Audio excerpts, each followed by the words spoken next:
In this video, I'm going to show you how to make this Warhammer gaming table.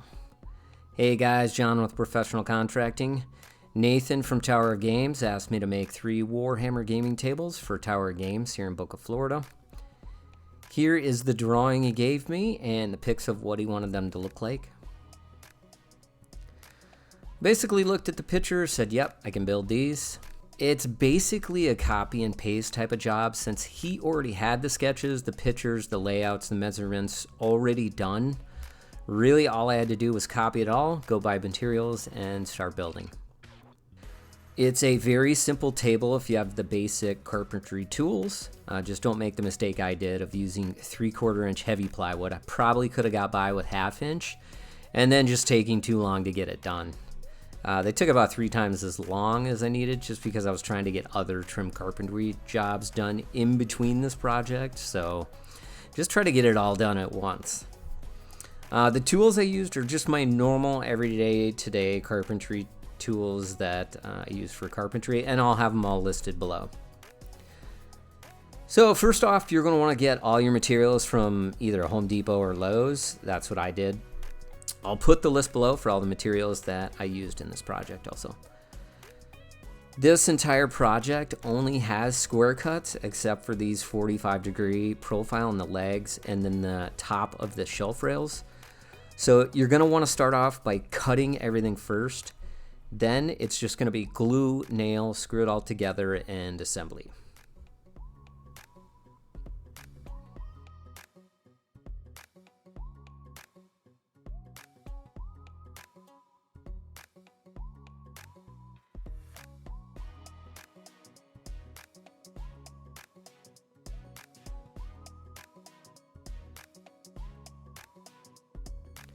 Okay, let's get started. As you can see here, the top of the gaming table is just 4 feet by 6 feet. Pretty simple. Just throw a 4x8 sheet of plywood on sawhorses, cut 24 inches off one end with a circular saw. With a guide, you're done. The bottom 2 shelves are a little tricky because you have to cut out all 4 corners for the legs. And then you got to remember to take off an additional 1.5 inches on all sides for the rails. So the total length you'll need to cut the bottom shelves is 46.5 inches wide by 70.5 inches long.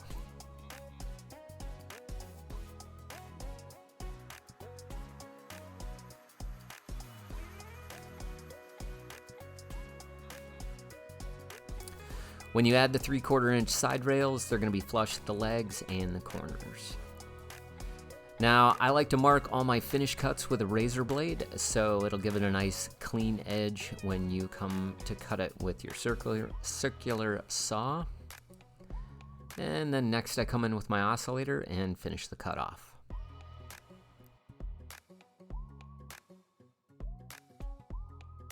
Now on to the legs and side rails. You're going to set up your table saw to 45 degrees and rip away all your side rails and table legs so that you have about a 3/8 of an inch bevel on the tops of all your rails and your 4 corners of your legs. I leave off the length on the side rails to about an 1/8 inch long, and then I do a final measurement, cut it, and install it. You're just going to add some glue to the top rail and attach it with your brad nailer, and voila, you're good to go.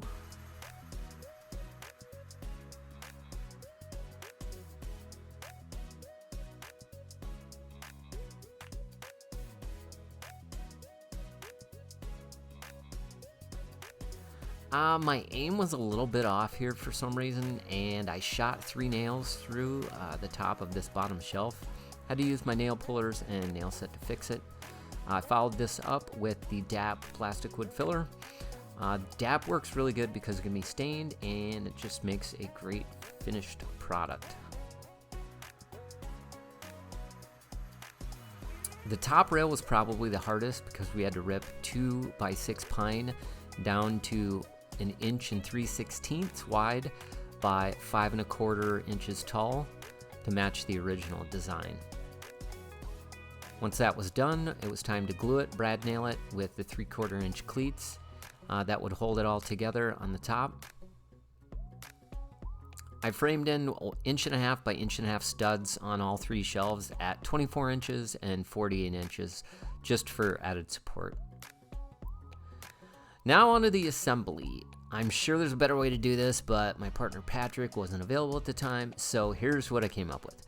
I basically took 4-foot bar clamp and I just attached 2 legs to one end and glued it, Brad nailed it, and then just repeated the same process on the other end. To fasten the 2 bottom shelves, really all I did was take an 1.5 by 3/4 inch cleats that was just leftover plywood material. I glued it, Brad nailed it, and then put a screw in each one. And the measurement for the middle shelf was 22.5 inches, and then the bottom shelf was 5 7/8 inches. To put the top rail profile on, I used a 45-degree router bit, and I just measured 1 3/8 from each end. Just put a little pencil mark where to stop, and then I ran the bit along all sides to finish it off. Remember to also do your Craig screws before you assemble your table. This was a pain in the butt. I had to come in after the fact and put these Craig screws in, so FYI. The boring part is always filling holes, sanding, and staining, so I'll skip that and jump right into the last part, which is spraying it all with my new Graco, and it worked out great for these types of small projects. It was a little heavy and hard to articulate in certain spots, so I got on one quick coat and followed up with a second, and it turned out awesome. We let this dry for about 48 hours, then we loaded them all up for delivery, and it was game time. Thanks for watching, and I'll see you on the next build.